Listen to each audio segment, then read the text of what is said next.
नागरिक भाइयों दोस्तों, मुझे इस बात को एहसास होता है कि हम लोग जो भी चुनाव में आज से 1969 से अभी जो चुनाव हुआ है, इस तरह से जो यहाँ वक्तव्य हो रहा है व्यक्तिगत, इस पर बहुत दुखित बात है। दूसरी बात कि आप बाजार में जाते हैं, सब्जी या कपड़ा या दीगर जरूरत के सामान, तो टिकाऊ माल देखते हैं कि ये माल लेंगे, हम जूता लेंगे तो ये टिकेगा कि नहीं, इसका सोल खुल जाएगा, इसका लेवल खुल जाएगा, ये जीन्स पैंट खरीद रहे थे ये टिकेगा कि नहीं, देखते हैं कि नहीं आप लोग कि टिकाऊ है कि नहीं। ये जो आप देख रहे हैं जुलूस में आदमी, ये टिकाऊ नहीं, ये सब बिकाऊ माल है, ये सब बिकाऊ माल घूम रहा है। आप बोल रहे, भाई साहब बोल रहे हैं कि संतोष पाठक के पास जाएंगे और सब माफी मांगेंगे। हम कहेंगे कि भाई तुम तो जीतेगा ही नहीं, संतोष के सामने तुम टिकेगा नहीं, कि ये टिकाऊ माल है, बिकाऊ माल नहीं है। कल जिसने कह रहा था यहाँ पर कि संतोष पाठक बिहार में जाकर और लोकसभा के लिए लोगों से सिफारिश कर रहे थे, वो बेवकूफ आदमी है। संतोष पाठक जीता तभी ममता बनर्जी बोली तुम हमारे पास आओ, बोला हम टिकाऊ माल है, बिकाऊ माल नहीं है। ये लोग क्या बकता है, कोई बोलता है इतना करोड़ रुपया का मालिक है, अरे तुम्हारा बाप के लिया हुआ उसका तो है, तो किया, वो बिजनेसमैन आदमी है। आपको समझना चाहिए बात। कल तक संतोष भैया हमको जिताइएगा, संतोष भैया हमको देखिएगा, अरे एक बार काउंसलर हुए थे तो संतोष पाठक का देन था और किसी का देन नहीं था। जिस तरह से यहाँ पर छोटा छोटा बच्चा भाषण दे रहा है, हम तो समझते हैं सब बिकाऊ माल है, टिकाऊ माल नहीं है। मैं आपसे इतना ही बोलूंगा, अनुरोध करेंगे, गुजारिश करेंगे कि संतोष के सिवा कोई 45 में नहीं आएगा और संतोष का ही वोट देना है। यही बात बोलकर अपने बात को खत्म करते हैं। इनकलाब जिंदाबाद, संतोष भाई जिंदाबाद। वामफ्रंट की सरकार थी, ये राजनीति में होता है और उस राजनीति में बहुत केस मेरे ऊपर हो गए। कभी जिंदगी में हमने कभी कोई यूनियन नहीं किया, ट्रेड यूनियन ना हॉकर यूनियन। पैसे का अभाव था, बहुत लोग गए।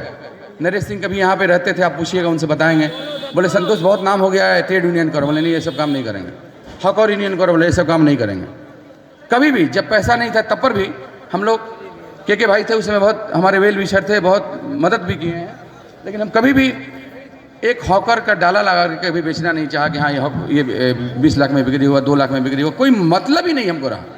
और नहीं हम सीपीएम के टाइम से 2005 से हैं, कभी कोई हॉकर ये बोल सकता है कि संतोष पाठक एक चिट्ठी लिख करके हम उनके नाम से कंप्लेन किए हों। क्यों? हम जानते हैं कि गरीब आदमी का परिवार हो सकता है, सिराज भाई और 2-4 लोग और पैसा बहुत ज़्यादा कमाएं, लेकिन उसमें बहुत ऐसा परिवार है, 99% ऐसा परिवार है कि सिर्फ और सिर्फ उसी डाले से उसका परिवार चल रहा है। कभी भी हमने एक डाला वाला को अगर कोई कहीं बोला हो 2005 से आज इतना दिन हो गया तो गलत है, हम कभी नहीं किए, एक नहीं। भगवान के सौगंध का कहते हैं, और ना करना है, कभी करना भी नहीं है सब काम। राजनीति छोड़ देंगे, किसी गरीब को घर नहीं उठाएंगे। सब समय हम लड़ते गए। विकास जो बोल रहा था मेरा छोटा भाई विकास, 23 नंबर जो महेंद्र जलान का बिल्डिंग है, उसमें लोग लगे दलाली करने महेंद्र जलान का। हमको हमारे मित्र हैं कमल दुगड़, हमको बुलाए, बोले भाई एक बार चलिए, बहुत पैसा वाला है। हम बोले हम किसी के यहाँ जाते नहीं भाई। बोले एक बार चलिए, हमारे बहुत अच्छे मित्र हैं। हम बोले नहीं हम जाएंगे नहीं, उनका अगर दरकार है तो बोलिए मेरे पास आएंगे। और वो आए कहीं पे, हम बोले नहीं हम जाएंगे नहीं। उन्होंने कहा कि भाई ऐसा है कि हमने मकान लिया है 23 नंबर नेताजी सुभाष रोड, और 15 बीघा है, शायद वो 13 बीघा 15 बीघा है, उसमें बहुत लोग हैं, हम मकान बनाएंगे। हमने बहुत बढ़िया, आप मकान बनाइए, लेकिन अगर आप किसी टेनेंट के संग गलत करेंगे तो ये झमेला हो जाएगा, आपसे भूत बन के आपके लिए हम खड़े रहेंगे, आपको बहुत परेशान करेंगे आपको। और आप यकीन माने कि तब से लड़ाई होने लगा और कितना केस मेरे ऊपर लादा, कितना केस ऊपर लादा। ये एक ठो है यहाँ बगल में, आपको जानते हैं आप, नाम भूला सुनकर, पहले बाघ छाप लेके खड़ा होता था, अभी अब कमल छाप हो गया बेचारा। देखा कि सरकार अब कमल छाप का होगा तो कमल छाप हो गया था। वो दलाली पे दलाली करते जा रहा था। लास्ट पे हमारे ऊपर जो है, हमारे ऊपर ही नहीं, शायद शिवराज के ऊपर भी, विकास के ऊपर भी, इन सबों के ऊपर जो है उसने एक केस कर दिया। क्या? हरिजन एक, कि हमने उसको गाली गलौज किया है।